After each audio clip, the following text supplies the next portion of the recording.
على رسول الله وعلى آله وصحبه أجمعين. atenderezebwa Allah subhanahu wa ta'ala omulezi w'ebitonde byonna. Allah nanyini kutuwa bulamu gwe nange Allah atuwadde obulamu bwe tulina olwaleero. Oba oli awo tukyalimu abo basobola okumusaba wa kitiibwa Allah atusonyiwe ku nsobi zaffe. Allah subhanahu wa ta'ala atuwe ku ebyo bye tuyayanira okufuna mu bintu ebirungi. Tumwanjagira wa kitiibwa Allah asse ebyengera bye okusaasira n'emirembe ku mbaka Muhammad sallallahu alaihi wasallam. Mule waffe omulungi eyeekumbidde ku lutimbe gagadde olwa Salam Television. Tukwebaza okubeera nti weekuumidde wano w'ogenda okujja ensonga ezikugasa mu bulamu bw'omunzikirizayo ne mu ntambula zo zonna. Nyongera okujjukiza enteekateeka ey'omumanyi wa Salam ekyagenda mu maaso. Enteekateeka eya Salam Road to Makkah bwe yeekuumidde ku lutimbe gagadde buli nsonga yonna eba ekutuukako bulambalamba eyabo Allah batadde mu bagenyi be ne bagenda ku nyumba ya Allah subhanahu wa ta'ala bagenda ko e Makkah. Kadde kano kennyini nsooka okweyanjulira muganda wo Nuhu Mbogo omwanjuzi oba omutesitesi mukadde wange Sheikh gwendi naye kamukukwase akweyanjulire akwe ku Salam inshallah. Sheikh alhamdulillah rabbil alamin والصلاة والسلام على أشرف الأنبياء والمرسلين أفضل صلوات الله وسلامه وبركاته عليه. أما بعد السلام عليكم ورحمة الله وبركاته. وعليكم السلام ورحمة الله وبركاته. oluvannyuma lw'okutendereza ekitiibwa Allah subhanahu wa ta'ala tumusaba sibiga n'emirembe ku mbaka Muhammad sallallahu alaihi wasallam yalafuubana okubanga eddiini y'obusiraamu zinaawe etuukako okutuusa kati Allah nateerawo makhraja ag'enjawulo okubeera nga eddiini y'obusiraamu etuukako. Saba ekitiibwa Allah atuweemu obulungi. Allahumma amin ya rabb. Amannya n'eddoboozi Sheikh oba Imam Huzair Nasr al-Ansari nga muganda wammwe olwaleero ankyazizzaako mbeere nga tubeerako bye tujjukanya biidhinihi subhanahu wa ta'ala. Sheikh tweyanziza nnyo sebo. Alhamdulillah kyengera kyamaanyi ya rabbi.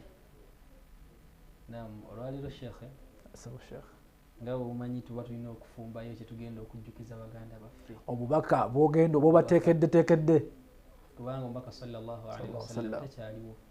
Allahu akbar. Kati ffe abaliwo ng'abasikaabe kitegeeza tubaako bye tulina okuba nga tuzza emyoyo gy'abaddu. Allah yamugamba nga mu Qur'an fadhakkir innama anta mudhakkir wadhakkir fa inna dhikra tanfa'u al-mu'minin. Naam Sheikh. Allah ebyo byonna yabimulaga naye kati saawa zino ezo dhikiri ffe abalina okuba nga tuzikola.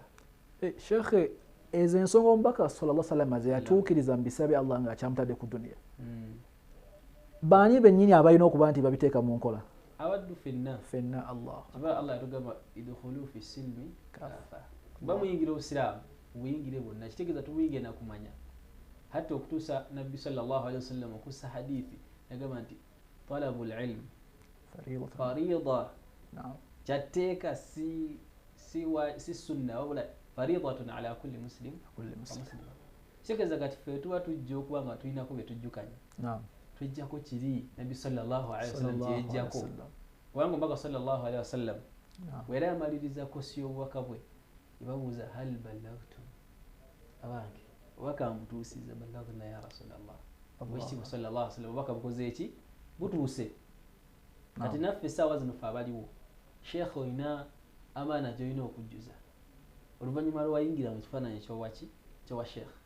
Seka nina responsibility gye nina okutuusa gy'olina okutuusa kubanga akulaba ng'otambula ku kkubo eyo alaba omuwalimu akoze eki ayimiridde era ajja kukugamba Sheikh salamu alaykum nina obwetaavu mu busiraamu. Ekitegeeza Sheikh buli muntu yenna atambulira mu kifaananyi ky'obusiraamu essaawa eyo akitwale nti kati kyakulabirako. Waliwo omumanyi omu yatugamba nti kullu muslim imam. Buli musiraamu yenna teyayita mukkiriza wala kullu muslim buli musiraamu yenna mukulembeze. Allahu akbar. Hatta bwetugenda mu hajja zaffe ezabulijjo za duniya osanga bali bannaffe abalala nga bakayinaga wamu omusiraamu gwayinza otugamba ensonga entuufu nga nabo bakakasa nti omusiraamu ono yajja okwosala yajja olamula amazima wakati waabwe gali awo. Kitegeeza buli musiraamu afaanana nti mufaanana omusiraamu bakuyita linnya lya busiraamu. Wamma Sheikh ntera okulaba ku byalo byaffe gye tutambulira eyo omuntu n'agamba omwana genda otuyitire haji gundi ajje awulirize ensonga ze. Ensonga zino kubanga zibasuseeko bo nga bo zeetagako omusiraamu oba kimala siraamu boogera mazima.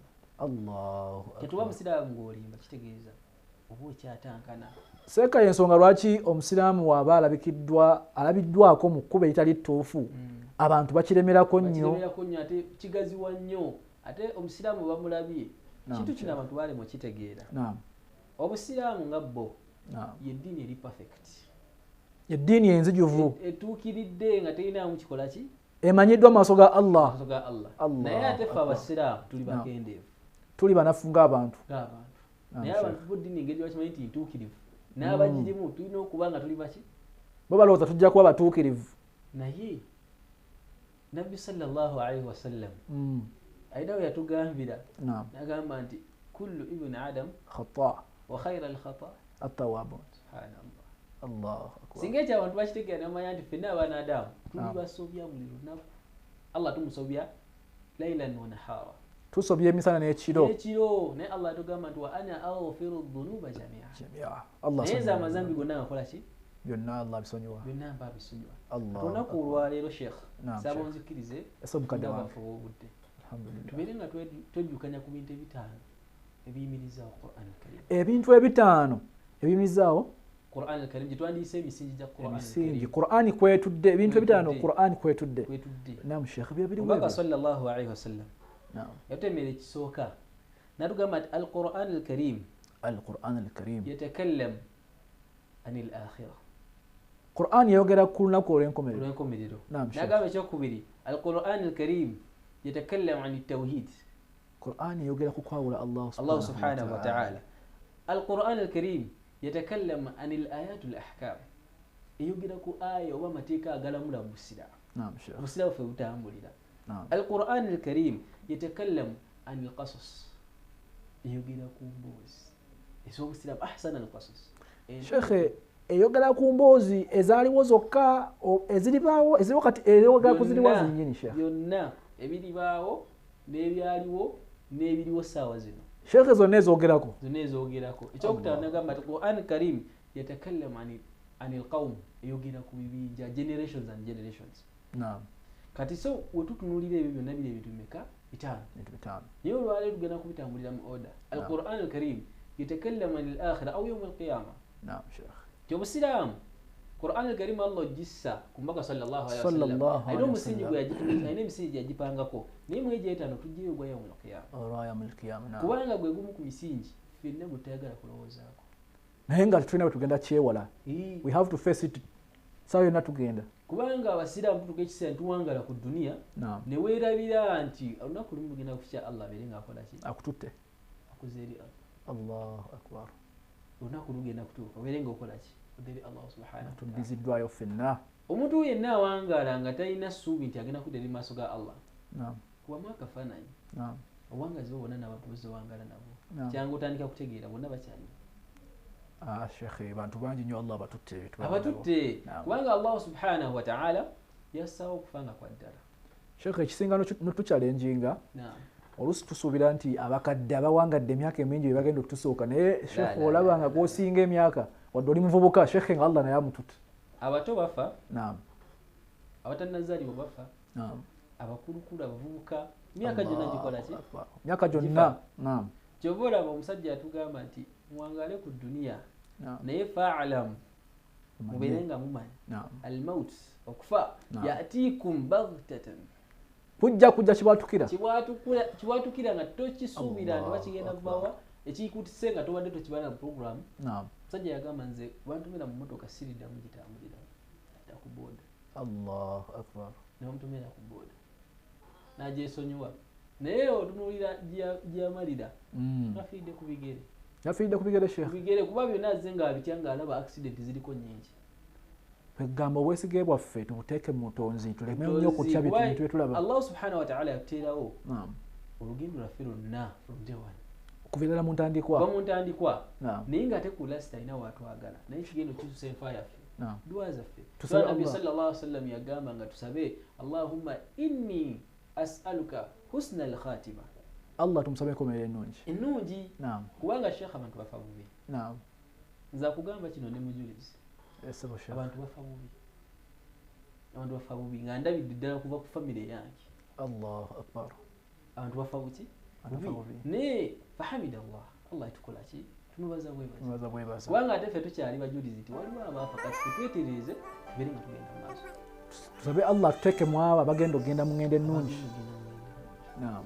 olunaku olwa qiyama Naam Sheikh. Allah subhanahu wa ta'ala yalugerako ebintu bingi mu Qur'an al-Karim.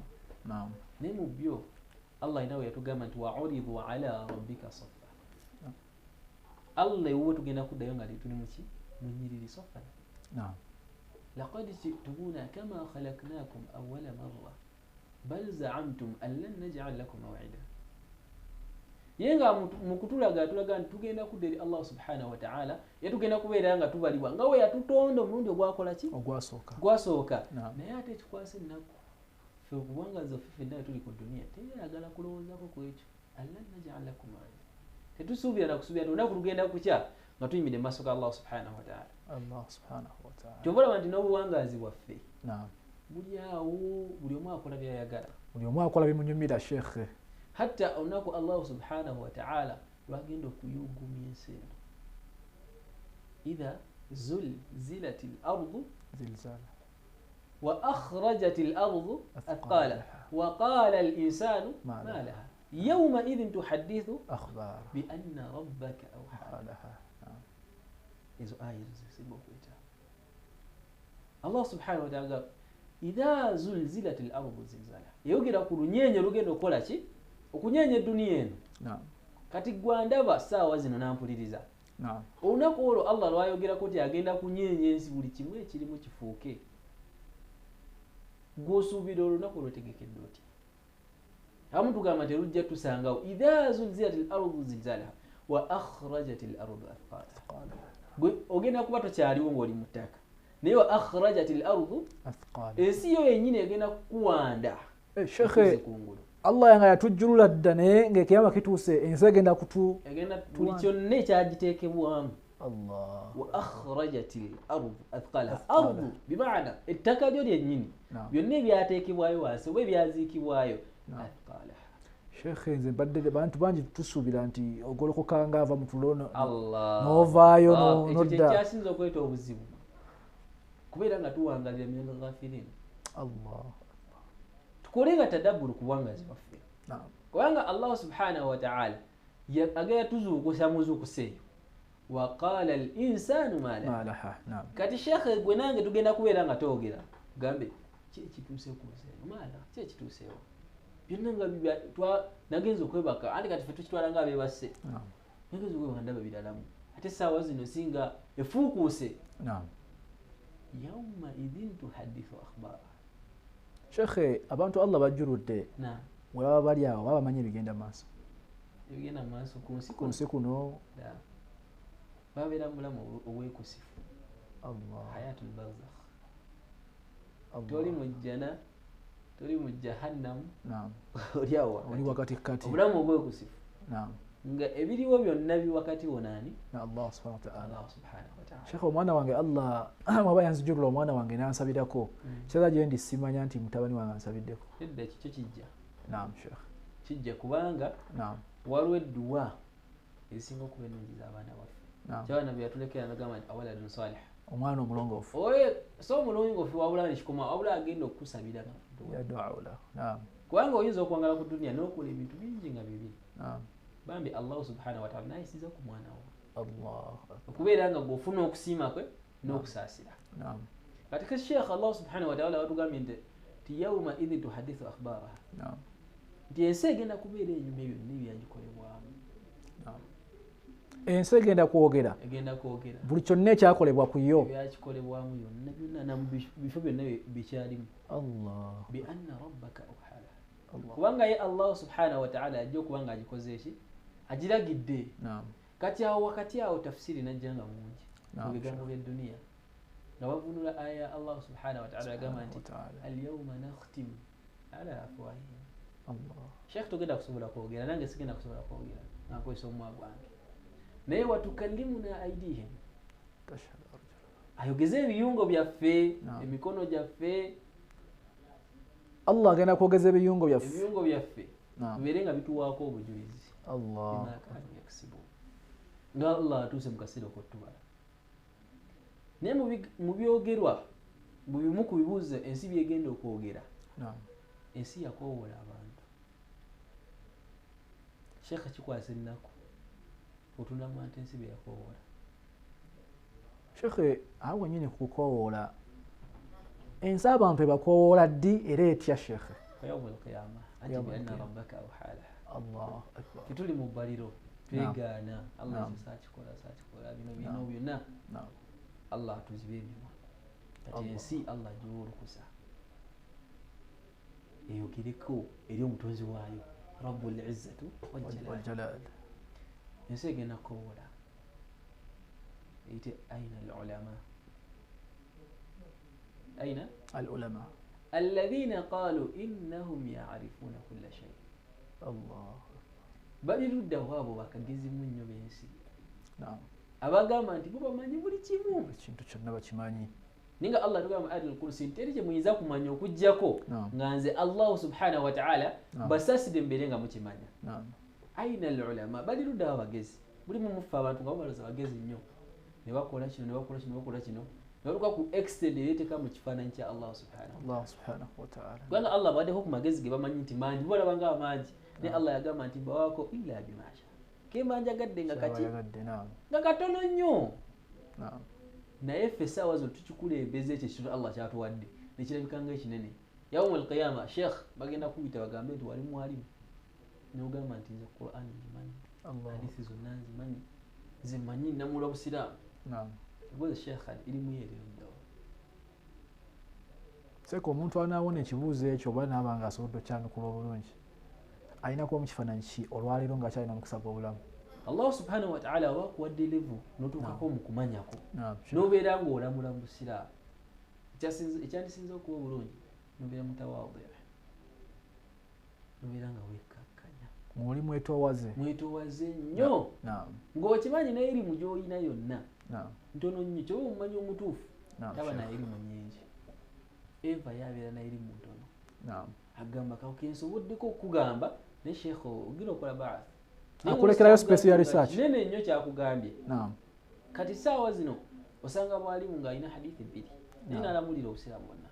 Allahu akbar. nga te yakulaga nti irimu ye etandikira ku ye atekoma ku seka ebano abagira naga nti ye kyayogedde teri addamu Allah. Kati Allah ensi egenda kuyita Sheikh ojje ojje bakugambe ssebo wagamba nti byonna obimanyi bali ludda wa ensi egenda bakola naye nga beekweka kwegenda buuza aina naye nga bonna bakola ki beekweka.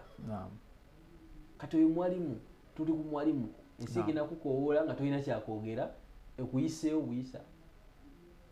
Allah ndio mjatayagala kutunula nanaubika min dhalik so Allah kitukingiriza. Allahumma amin ya rabb. Naye kati Allah subhanahu wa ta'ala wamala okusembeza nakuwa ilmu y'amaanyi Sheikh wekkakanye naye gwolabanga alina ennyingi naye waliyo abaaliwo ngeyabwe ennyingi kuye ate ne bakola ki Allah n'abasikiza ale ebbanga lyamanya nakuwa ilimu nakusitula nnyo tukitwala nti gwasembayo kyolina osooka okukola ki kwekkakkanya kubanga Allah subhanahu wa ta'ala akusitula ate wakukakkanya n'okwekuza kubadde weetaddemu ng'olowooza nti erimu ogirina Allah akusuula bubi.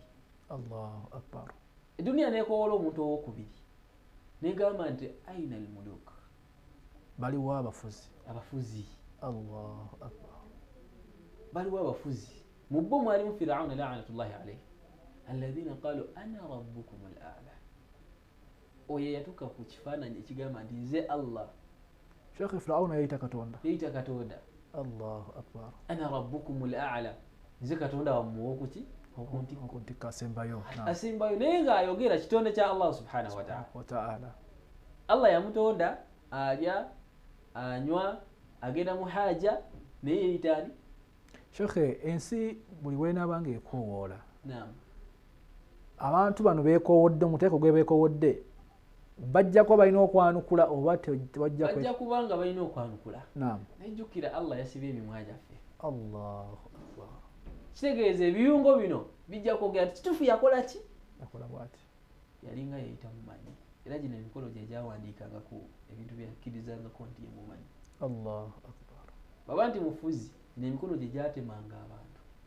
Allah akbar.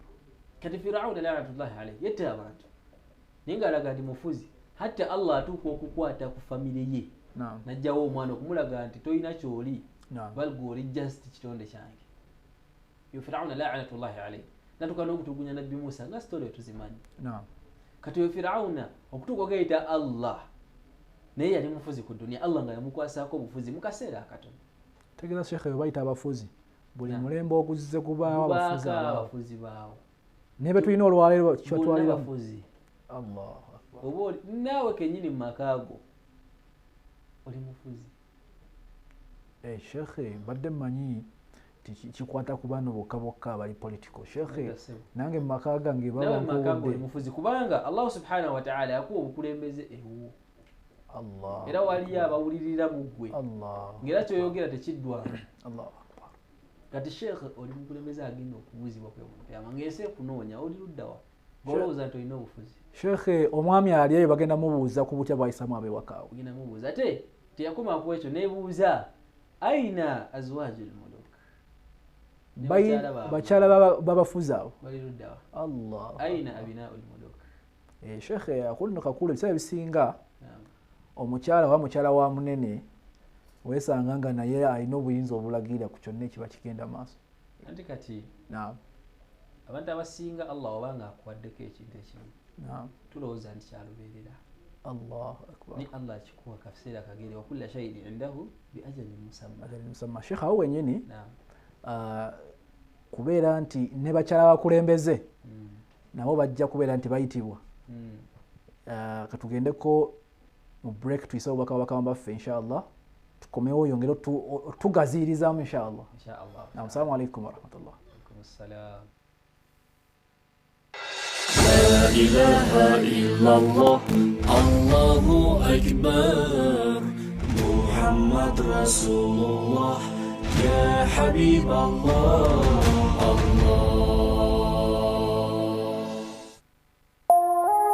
Eno Yes Salam TV. Don't miss out on being part of the ultimate game changer. Omumanyiwa Salam TV is expanding nationwide, bringing life-changing prizes to all Ugandans. Everyone can win, including cars, Haji and Umrah pilgrimages, land titles, hard cash, home furniture, TV sets, and many others. Partner with us in this noble cause and let's transform lives together. Don't miss out. Call or WhatsApp 0776 988 064 or 0702 988 064 for more information. Get ready to win from June 10th, 2025 to February 14th, 2026. Tuli mu kiseera kino abatujju basobola okubeera nga bakyeyambisa enneeyambisa y'ekika ekyenjawulo olw'ebintu by'eggambye ebikirimu nti mulimu ebikujjuko eby'enjawulo mulimu ebyobufuzi ebikutte wansi ne waggulu. Omuntu yenna w'olabira ekintu ng'okyekengera oyinza okusanga ekisawo ng'oli akitaddaawo ne mukitunuulira essaawa n'eyokubiri nga tewali akijjawo. Oyinza okulaba omuntu nga akola ebikolwa ebirabika nti ayagala kutuusa abantu kubatuusaako buzibu. Nkwegayiridde buli w'olabira ekintu kyonna nga okirinamu engeri gy'okyekengera yangu otegeeza ab'ebyokwerinda nti wano waliwo ensonga gye nneekengedde. I choose peace.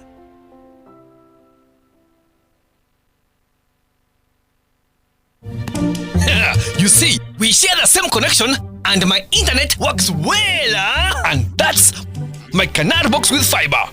One single subscription and I share without limits, Papa. It costs me less and my whole family benefits from it. Oh well, that's true. That's very user-friendly, huh? With Canal Box Fiber, enjoy an unlimited and ultra-fast connection for the whole house, starting with 90,000 Ugandan shillings per month. Want to stream your favorite content without limits on Afro Mobile? Here's how to get started with the MTN Afro Mobile bundles. Open the Afro Mobile app on your phone. If you don't have it yet, download it from the Play Store or App Store. Tap your profile and scroll to purchase. Choose the bundle that works for you for 4K weekly or 10K monthly. Confirm your selection and complete payment directly through the app using your Momo Pay. Receive your confirmation and stream Minga non-stop. That's it. No codes, no hassle. Just tap, subscribe, and start streaming. Stream Minga non-stop, only with Afro Mobile and MTN.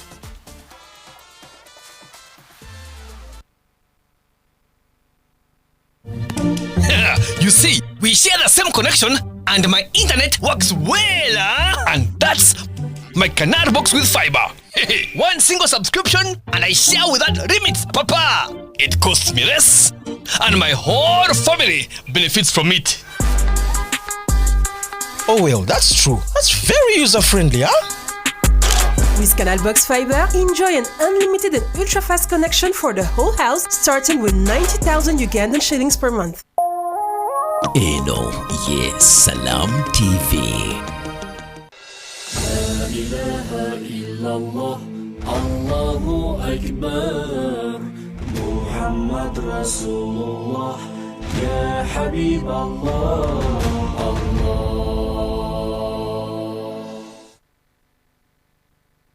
Assalamu alaikum wa rahmatullahi wa barakatuhu. Wa alaikum assalam wa rahmatullahi. Omulai waffe omulungi wa Salam TV tukuyisaayo mu bulango bw'abakama baffe. We tugendedde tubaddeko ensonga Sheikh waffe gy'abadde akyali mu kuttaanya naye nga tulina kuba tugigendako. Ka nyongera okujjukiza program eya Salam Charity eraninga eya Quran kuba nti owaayo nnusu 10 per week. Mumwe Allah basitudde ng'olukumi olwo lwa buli wiiki kiyinza okuba nti tekiri nnyo mu mind yo n'ogatta omulundi gumu n'owaayo lillahi subhanahu wa ta'ala kijja kubeera kya bbeeyi. Namba seera ebisinga zibeerako ku social handles zaffe eza Salam Charity beera nti ocontributinga enteekateeka y'omumanyi wa Salam ekyalwaninga leero tukavalinze eggwanga lyonna paka tunatuuka mu central mu finals inshallah ta'ala. Program Salam Journey to Makkah, olugendo lwa Salam okuba nti ejja kubatuusaako buli nsonga yonna egenda mu maaso ku nnyumba y'Oweekitiibwa Allah subhanahu wa ta'ala ojja kuba ojjoota buliro. Sabo Sheikh, tugendedde obadde okonye ku nsonga yokuba nti olunaku olw'enkomerero kabeere abakyala b'abafuzi bagenda kwowoolwa n'abaana Sheikh. Aina abnaul muluk. Allah. Abana be bali luddawa. Sheikh tutwale perspective gye tuli musawa zino. Naam. Buli muntu Allah gwasituddeko daraja fi hadha dunya. Obulamu buno wafu bwensi. Naam. Ayina engeri gy'asituka. Neerabira nti with the time agenda kuba naye taliwo. Bakaruna baliwo. Allah. Bagenda. Bafirauna baliwo. Hamana. Bonna baliwo ne bakola ki? Naye nga bali abafuzi abaateeka ensi ku bunkenke. Bayitira. Teba Sheikh, wembeera omukulembeze nesituukiriza buvunaanyizibwa bwange obwe nasuubiza bwe nalaganyisa seeka luli Allah subhanahu wa ta'ala ajja kuvunaana obw'obulimba akuvunaane obw'obukulembeze obutaatuuka kubanga nembaka sallallahu alaihi wasallam yayogera ku hadithi y'abantu omusanvu abagenda obeera wansi w'ekikizo kya Allah yayogerako nti al imamu adil Allah omukulembeze omuki omwenkanya ate omukulembeze abaani Malik aina muluka kachitegeeza Allah subhanahu wa ta'ala gakukwata akubonyebonye ku lulo. Sheikh ffe bangi tulowooza bikomaawo nedda buli kyonna olaba sallallahu alaihi wasallam amugamba nti i'mal ma shi'ita oba ish ma shi'ita fa innaka mayitun wa'mal ma shi'ita fa innaka majzun bihi. Allah nga owangadde ku dunia kuno konna fa innaka majzun bihi. Allah nawe agenda okukola ki okubanga akusasula. Kati Sheikh obanga Allah akwadde chance gyakwadde okutambula ku dunia ng'olina obufuzi bw'oliko tobutwala nti ensonga egenda okuyingiza jahannam.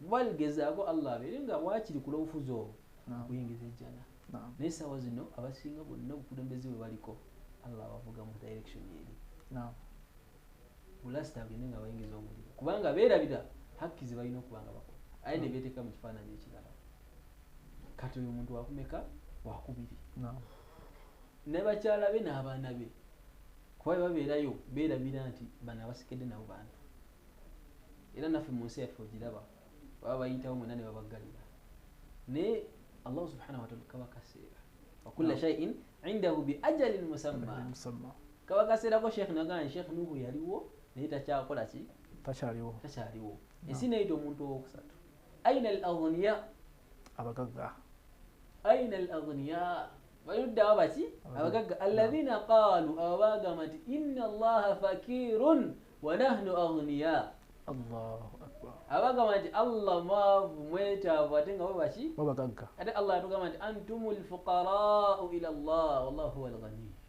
muli omu mwavu maaso ga allah mwetaavu lunkupe mu maaso gani goshiba allah subhanahu wa ta'ala wallahu huwa alghani allah emugagga wenkomeredde emugagga wenkomeredde naam wakatunuulira ffe abagagga be tulina sawa zino okuwaayo mu kubira obusiraamu fisabilillah ayagala osooka omuwaani sheekh osooka omusuute omuwunde naye nga yerabidde nti emaali gy'olina ya allah subhanahu wa ta'ala obuwangazi bwo bwonna sente z'olina okutuuka ogamba nti allah mwavu muddu nga n'okuwaayo mu kkubo lya allah yeetaaga okusooka omuwaana ate lwabawadde n'akuba takbiira allahu akbar alisi mitwalo etaano ayagala bamale kumusitula mu muzikiti bamwogereko nti omusajja ono mugagga omusajja ono mugabi omusajja ono mugabi allah atusaasidde tuwangala n'abantu nga balina sente ngate obugagga bwe balina bwabatuuka ku mitima va kubaffe balina obugagga nga sente zibali mu nsawo ne ku mutima naye nga si bugagga bwe buli ku mutima sente bwe zikutuuka ku mutima sheekh obulamu bwonna bufa naye bugagga butuuke ku mutima nga ne oba olina katono wekkirizaamu n'okawaayo n'ogaba fi sabilillah kati saawa zino tusonda Qur'an Karim abagagga kwagaza Qur'an ze twagala za bbeeyi nnyo okusinga abagagga be tulina sawa ensonga gy'okoonyeko nkulu nnyo omuntu omutima we gube mugagga naye so si sente kutuuka ku mutima kubanga wezinakutuuka ku mutima ogenda tuuka mu maaso ga allah allah agambe sebo walina sente aina karuna ali luddawa allah subhanahu wa ta'ala bwe yayogerako ne mu Qur'an al-Karim ndi inna karuna kana min qawmi musa fabagha alayhi wa atainahu min al-kunuz ma inna mafatihahu lakanu bil usbati ulil quwwa omusajja allah gwe yawugagga hatta nga ne sitowa ze ez'amaali abasajja abasitula ebisumuluzo balina kuba n'amaanyi ali luddawa abali basitula sitowa ze ebisumuluzo by'emaali ebisumuluzo ebigulawo sitowa ze balinako abasajja bakiwagu kuba ebisumuluzo byali nga bizito nnyo naye nga muntu ogwa allah gwe yawa kitegeeza kati bwe saawa zino obanga olina sente ezobola okugula ebizimbe kangambe nga 10 tolina otuukira kaluuna kwegamba ku nsi kubaddeko abasajja abagagga basahaba bannabbi sallallahu alaihi wasallam bali bagagga musiraamu okumirawo Khadija radhiyallahu anha omukyala ali mugagga nga ku bagagga betulina saawa zino awo bonna tewali abatuukako naye gwe allah akuwadde akamotoka oba kugambe obumotoka busatu oba bonna z'oba olina naye sheekhe nga mu busiraamu bwo tolina contribution gy'otaddeyo to the extent sheekhe omugagga abeera n'emmotoka ewuwe nga zimaze emyaka nga 10 nga tebazivugangako naye nga gwe imaamu wa musaza buli lunaku olinya booda ne bakuba enkuba nekkuba tosaga kale sheekhe sigikuwadde naye gitambulirenga enkuba nekkuba ng'otambula ku booda sheekhe omwalimu omu yalina gye yali agenze nga bagenda okulembera ekifaananyi mwe batambuliramu boolyawo allah yabasitula naye komenti ezagoberera ne zimutuukako nti musajja yasomeseza bulungi naye yabadde byasomesa tebimufaanana nga kibategeeza obaolyawo mu mbeera eya furusi byenfuna talina bulungi abawalimu batumanyi tetulina sheekh kino kigendera abawalimu fena tulina oteekawo asibaabu ezobulamu tetulina kuwewala tijara ebyobusuubuzi abawalimu babyenyigiremu kubanga omuwalimu alinamu kasente oweewa ekitiibwa noba tolina nnyo so kati abagagga bali eyo mwagale nnyo abawalimu allah abakwadde ilimu nakuwa n'obugagga falhamdulillah naye abagagga basinga allah tebawa ilimu nga tebagyetaga kuffe oba ggwe sheekhe abeere wasomese obudde bwakuwa obwo bwakuwadde era wajja ng'otudde mu daraso tekikugaana gwe omugagga Allah subhanahu wa ta'ala gawadde nagamba masjidi nyisaddaakidde oba ntaddeko amasanyalazi imaamu insha Allah safayo nzaagirina naye abasajja balina ssente wallahi sheekh nga balina enzirusi balina buli kimu naye nga gwamusaze omwaka ku mwaka oli awo omusana gukwokya obeera mu mabanja oyambala bubi olya bubi hatta nga n'omusana gufuna mutono so mu buli ngeri sheekhe message enyongedde ofunaawo ti buli omu atuukiriza obuvunaanyizibwa mu layini Allah mwamutadde Allah bw'aba akutadde kuba Allah waakuwa emmaali alina baakutaddeko abalina okufunako Allah waakuwa ilmu nga we twatandise olina ogituusa ku abo Allah baataagiwa oba ataagiwa hatta n'omugagga alina emmaali lwaki anoonya imaamu omutemeratemera engeri gyalina okukola zaka asobole okuba nga tayawukana ku mateeka ga wakitiibwa Allah kitegeeza gwe gwagayina ye alina byalina kutuukiriza omwalimu abeerawo nga wallahi tannatuuka ku leve ewaayo naye nga bokulembera bonna nga bawayo naye nga gwe ataliimu atawaali naye nga wallahi bo bakkiriza tuli bagagga naye ate mu bugagga bwabwe tebalina kyebagasiza na busiraamu kati ensi weyagenda kukoola ku bagagga bwe bati abalowooza nti bo balina obugagga Allah n'abeera namwabo bali luddawa nga mu maali gyalina temulimu zaka gye yawaayo wa sadaka gye yawaayo ria annas ayagala abantu kumusuuta kweraga musuute bagambe nti omugagga sheekhe Nuhu wuyo atuuse sheekhe oyo baŋŋamba sheekhe baŋŋamba sheekhe kakati ssebo sheekhe omwalimu okola kino oba levo ye y'obwalimu oba ogitadde wano nebesse leka oli akole ki akirabe nti omusajja wange ono alhamdulillah Allah mwada ilimu abeerako bulungi etaaga okubaako n'akantu akabi gamba sheekhe omuntu afuuka ensonga y'okuba nti omuntu ono ali mu ofiisi ya Allah munywevu ku mulimu munywevu nga alina obutebenkevu ku mutima nga ali ku mutumainna nga mutebenkevu waali mu kubuweereza waali nga mutebenkevu amanya nti nebensanze nawe at least bali appreciative inshallah kati omugagga alina okubeera nga naye yeefaako kabla atannatuukayo eduniya neyita omuntu omulala neyita nti aina nujumu lisaba naye nga tetunaba mugendako yayita fuqara aina alfuqara twogedde ku mugagga nayita ku mwavu alladhina qalu nti wallahu yansihim abaga nti Allah yakola ki yabeerabira naye nga Allah yabasa mu duniya nga baagalamu buki bukakkamu ng'agenda bagezesa walanabluwannakum bishay'in min alkhawfi walju'i wa naqsin min alamwal Allah akutte mu maali y'olususu bukyangozaaliwa tolabanga naku ssente nyingi naye okomplainingira Allah nti oli mwavu ewamu wali omugagga yobanga gye bali abagagga Allah bye yawaggwe tannabakola ki tanakusumulira fasbir lihukumi rabbika fa innaka biayunina agumiikirize eri okulamula kwa Allah kuba mazima ddala Allah awadde ggwe y'omu atannakola ki Allahumma la mani'a lima a'tayta wa la mu'tiya lima mana'ta ebyo tunaabitegeera nti Allah yabikola mu mbeera nga bw'aba ayagadde sheekha tujja kutambula Allah gwawadde teri ayinza mujjako ate Allah gwatawadde teri ayinza muwa aina azwajul fuqara abakyala bali ludda okutuuka nga bagenda ne beeyenda olwa ssente aina abinaul fuqara waliwo abaana baabwe batuuka ekiseera ne babeegaana ate Allah nabbi sallallahu alaihi wasallam nti la'ana Allah man tasaba ila ghairi abi Allah akolimira abo bonna abaana abeesibwa ku balala ne bagamba nti bataatata baabwe ne beesamba abaabwe tegeeza olabye taata mwavu n'ogamba tasobola kuba nga yanzaala noweegaana kitaawe olwobwavu naye nga waliwo akaseera nga ye mugagga asingayo mu nsi yonna mu maaso go kitegeeza tufumitirizenga nnyo mu buwangazi waffe engeri tuwangalamu n'abantu bano omukyalo otuka okwenda ku lwa ssente omwami n'agezako naye nga Allah akyamukutte kugeza bugumiikiriza bwe egamba omwana ono agumiikirize nga bwe yalabanga taata we wali nga akyali muto ngaakyalina ssente ng'alaba nti mugagga asinga ne kati Allah y'omu akyamukwatidde awo asobole okuba nga amukola ki amugjayo eduniya neyita omuntu owokumeka owokuna negamba nti aina nujumu lisaba bali luddawo abo ebigaali gangsters bali luddawo shekhe ensi gyetuwangalira ne bagangsta babayita aina nujumu lisaba alladhina yaktuluna nnas abattanga ku bulyazamaanyi kumbere bulyazamaanyi abantu bulyazamaanyi wa yakuluna amwala nnasa bilbatil ne bali maali y'abantu era mu mbeera ya bulyazamaanyi tunuulira obuwangazi bwe tuwangalira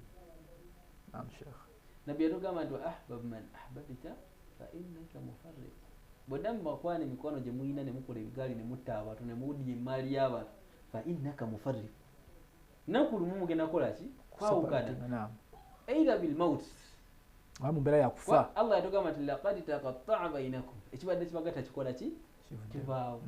Mu aya yennyini ofudde ng'oli mulyazaamaanyi oli mutemu okola byonna byokola mu mbeera nga mbi Allah subhanahu wa ta'ala n'akuweereza aya ekubuuza wama nara ma'akum shufa'aakum alladhina za'amtum annahum fikum shuraka.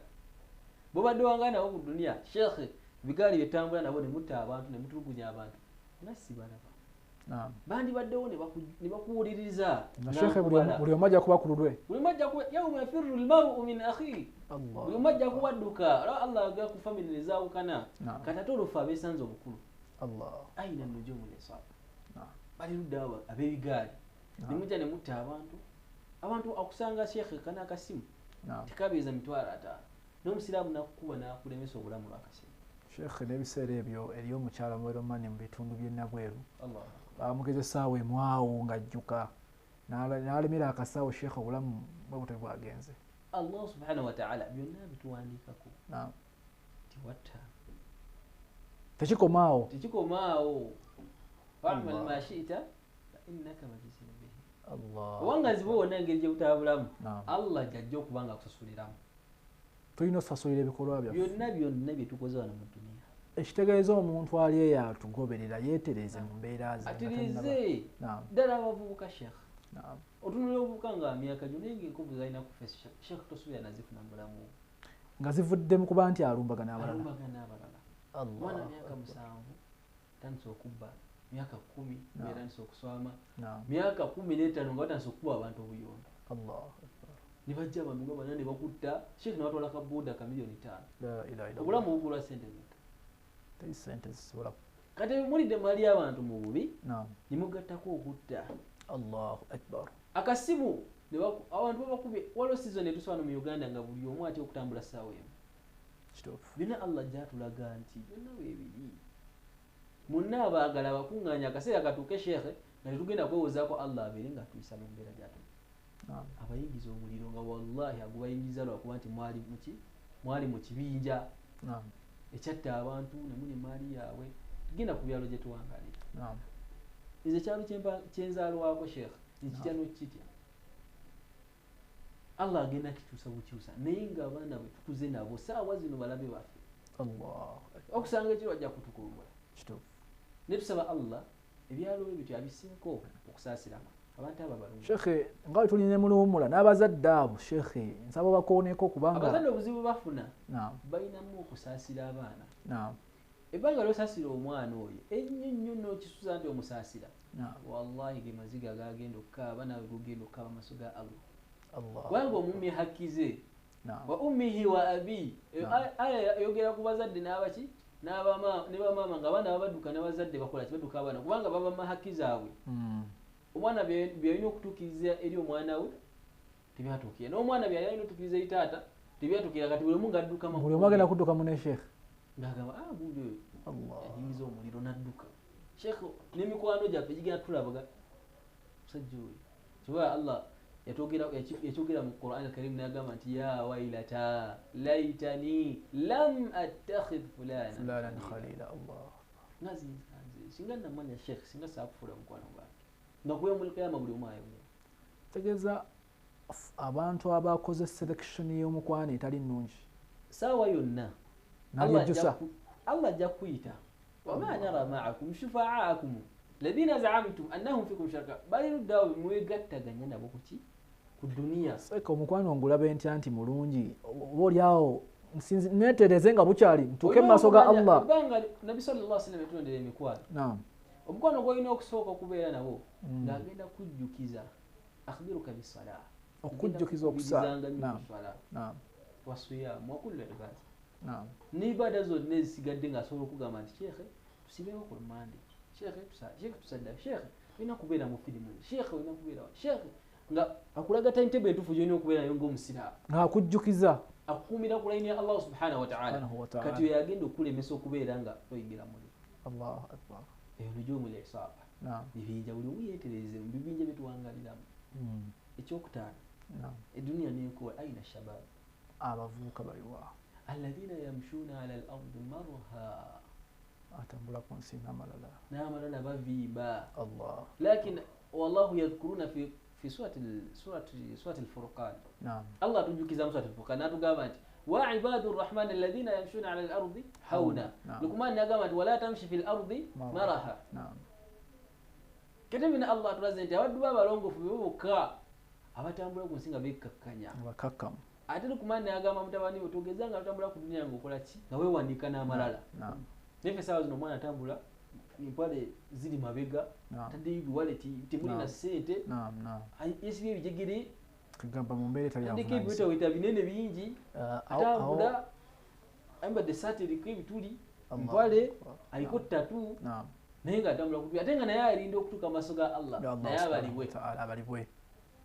nga layini gyalimu ate nga ekikwasa ennaku bamuyita Muhammad Allahu akbar nga bakwatidde mu gurupu etulugunya abatuuze kukyalo saba Allah subhanahu wa ta'ala atwewaza embeera ezo n'abaana baffe shekhe nja kusaba okubonaho ku bulungi bwa Qur'an kwa Qur'an nga tugiye kuteeko nsubira shekhe eyinza okutu Allah kwayinza okisa rahma ye kubanga ne leero twogeddeko Qur'an al-Karim Allahu akbar inna hadha al-Qur'ana yahdi lillati hiya aqwam Allahu akbar Qur'an al-Karim Allah subhanahu wa ta'ala yoke nyine yoke andiyege erungamya yahdi nenge enungamya jerungamya abo omwana da yewunza ate emusitula amadaala Qur'ani engeri gyerungamyamu omwanadamu emusitula mu madaala no abakola ne bagamba okuleza baddawo juzi Sheikh Uganda Allah atuwadde obubonero bwe tulina okulabirako abantu Allah basomye Qur'an tunulira amthile ekyokulabirako ekisooka Sheikh waffe Muwada Salahuddin obalaba emyaka egiyise emabega tewaali Allah nteddewo enjawulo Qur'an tulina Sheikh waffe Allah musasiri twamuteekako n'engoma nti atuyamba buyambi okubeera mu Uganda Sheikh Adil Adi amanya Allah amusuze naki na Qur'an Sheikh Uzaifa Walukaka Sheikh Yusuf Mubiru bantu bangi Allah basitudde mu mbeera abantu Allah basitudde na Qur'an Allah asitula abaddu be ne Qur'an al-Karim n'abateeka ku madaala agawakulu kati abazadde oba oli eyo nga wasigala kwegomba balala nti mwana gundi asoma Qur'an naye ng'olina abaana ulamu obuyitamu otya olina abaana naye nga Qur'ani weesomebwa abaana ba neibe kusanyusa nnyo gwe weesomebwa mu maka ago kiba kitya oba oyagala kumanya obulungi bwa Qur'an amaka agali mu Qur'an al-Karim tebabeera bagagga nnyo tebabeera baavu Allah alina ekifaananyi ky'abassaamu naye nga bwe bali mu mbeera yaabwe beemala nga naawe abalaba beegomba Allah soka bekkakkanya batambula n'obwagazi bwekimanyi nti Allah Qur'an al-Karim bwebanga yagissa mu maka gaabwe kitangaala nurun ala nur kitangaala kuki kitangaala kubanga taata oba omanyi Qur'an maama amanyi Qur'an n'abaana amanyi Qur'an enyumba gisuubiddeko abaddi Allah sarahma agissaako obukuumi ate n'abasitula amaki amadaala nga temulina namannya Allah nga teryakumanyi tosomye nnyo kyamanyi tolina digguliwa naye be Qur'an Karim Sheikh sawa zino fena abasinga we tuli tuliwo laki Qur'an Karim zeke nyini wendi sawa zino bil Qur'an Sheikh omuntu akutte kopi ya Qur'an n'agigula etuuke ku banne gy'atali mu kitundu ekirala Sheikh toya asinga ebbeeyi kubanga ate omuntu agula Qur'an n'agiwa n'omuntu gw'atamanyi agenda kugisoma Allah wabbeeyi nnyo kuba awaddeyo lillahi subhanahu wa kati ta'ala Sheikh Salam TV yabateerawo emiwaatwa Sheikh waayo 10,000 naye nga Sheikh 10,000 10 lumbweruti mu lunaku omuntu ali emitwalo 5 naye nga gigenda mu lubuto paka mu khala Sheikh fasuzo lota kayingira ekibuga ekyenkya kitone nnyo ebiri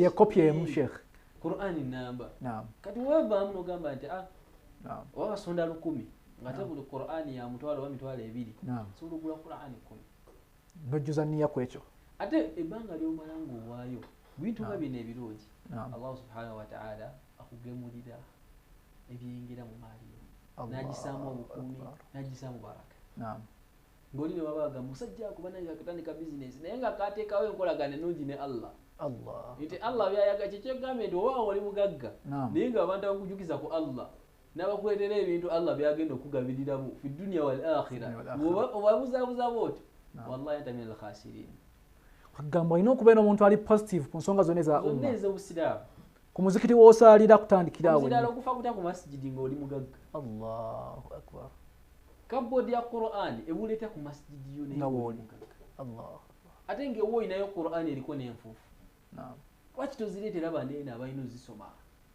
naam so kati tuyige okwagala Qur'an Qur'an ejja twagala kubanga yawmul qiyama mukubonera Qur'an ejja siimuuka naye abaagikwata boka Allah begirekera bajja okuwangala mu bulamu Qur'an ejja kusiimuuka naye Allah bwe yagiwa ne bagikwata ejja basigala mukubangala akaseera abasoma Qur'an tusoma kufuna kusiima kwa Allah na kusaasira Allah ajja tukamukasaa nga tewakyali kusaasira nga byonna ebiteekawo omwata okusaasirwa eri Allah hatta netawuba nga tekkirizibwa kitegeeza byonna bijja kuba bivuddewo naye Qur'an obanga oli yagisoma n'akwata yadde aya emu n'agissa mu nkola nga naye gwe wali ensonga okugula Qur'an gye yasomeramu Sheikh oba wenkanika Sheikh nze yagula Qur'an kopi n'eyituuka gyetuuse oyo wasoma aya ey'okuwaayo n'awaayo okukwayo kwawaliyo nange mbanga awaddeyo gyasoma mu Qur'an eyo gye wagula ofunako ate nga naye afunye nga takendedde emu yadde la ilaha illallah Allah nga atuwagadde nnyo so n'ekyo Allah subhanahu wa ta'ala tumusaba ateeke mbadde abawaayo n'enniya ennungi ate tukimanyi nti byonna byetuwaayo leero accountability yaffe gyeri tebikomaawo oba Sheikh ojjukira olunaku nasembayo okuba naawe omusajja eyagabanga emaali mu nnyumba ye naye nga yagamba azimba nnyumba ye aluberera nnyumba kijali azimba oba osanga jjana Sheikh Allah naye nga muki waayo saddaaka ye naye ng'agikwese birerera Sheikh ensonga zitegeerekeka obulungi bwa Qur'ani naye gye tutandikidde ku nsonga zonna ezitulindiridde ku lunaku olw'enkomerero saba Allah akkirize ereza ensonga naffe abaziwulidde tubeere nga tuzisa mu nkola n'abantu mwenna abalina obusobozi saba Allah abasobozese biirinillah Sheikh nja kusaba osiibule abalabi baffe abalungi aba Salam TV inshallah abalabi baffe mwenna aba Salam TV batumira mwenna ddala abatuuze bempangala nabo mwenna sijja kubamenya mannya ddala kitange mukadde waffe Sheikh Nasur Juma alhamdulillah bombo mukalo bembe so Allah tukumire tuangalize n'abakadde Allah batuwere jana Allahumma amin ya rab yo nabadde mukadde waffe Sheikh Huzair obubaka mubuulidde bulungi so Allah tugase nabo mwanjuzo b'omutesitesi mbadde Nuhu Mbogo obubaka bwaffe assalamu alaikum warahmatullahi wabarakatuh waalaikum assalam warahmatullahi wabarakatuh لا إله إلا الله الله أكبر محمد رسول الله يا حبيب الله الله